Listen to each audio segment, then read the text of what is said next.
शुक्रवार यानी 14 जुलाई को चंद्रयान 3 के लॉन्च होने के बाद लोग ये जानना चाहते हैं कि आखिर चंद्रयान चांद तक के अपने सफर में कहां तक पहुंचा होगा। इसरो के द्वारा जारी की गई रिपोर्ट की माने तो चंद्रयान 3 अपनी यात्रा पर निरंतर आगे बढ़ रहा है।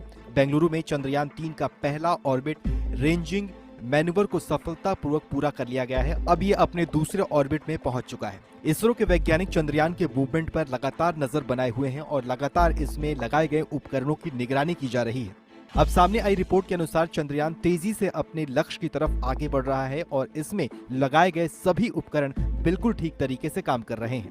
वैज्ञानिकों के अनुसार चंद्रयान 3 को चांद तक पहुंचने में करीब 42 दिनों का वक्त लगेगा। इसरो चीफ एम सोमनाथ के अनुसार चंद्रयान 3 23 अगस्त की शाम को करीब 5:47 पर चंद्रमा पर लैंड कर सकता है। ऐसे में भारत उन 4 देशों की लिस्ट में शामिल हो जाएगा जो चांद पर पहुंच चुके हैं।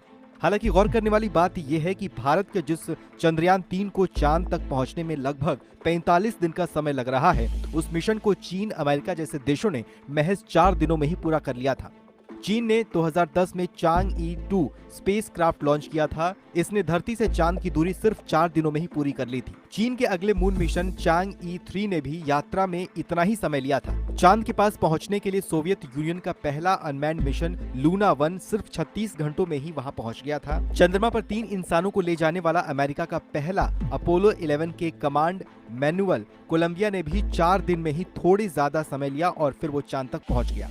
ऐसे में सवाल यह है कि भारत को इस मिशन में इतना समय क्यों लग रहा है। दरअसल इसरो के पास इतना शक्तिशाली रॉकेट नहीं है जो चंद्रयान 3 को सीधे चांद के रास्ते पर भेज दे। अपोलो मिशन में ट्रांसलूनर इंजेक्शन यानी TLI नाम की ट्रेजेक्ट्री का यूज हो रहा है। मतलब लॉन्च व्हीकल ने पहले अपोलो स्पेसक्राफ्ट को धरती की कक्षा में पहुंचाया, फिर वहां से एक शक्तिशाली इंजन ने स्पेसक्राफ्ट को चांद के रास्ते पर डाला। इसके लिए 6 मिनट तक रॉकेट को जलाए रखा गया और किसी गुलेल की तरह अपोलो 11 को तेजी से चांद की ओर रवाना किया गया।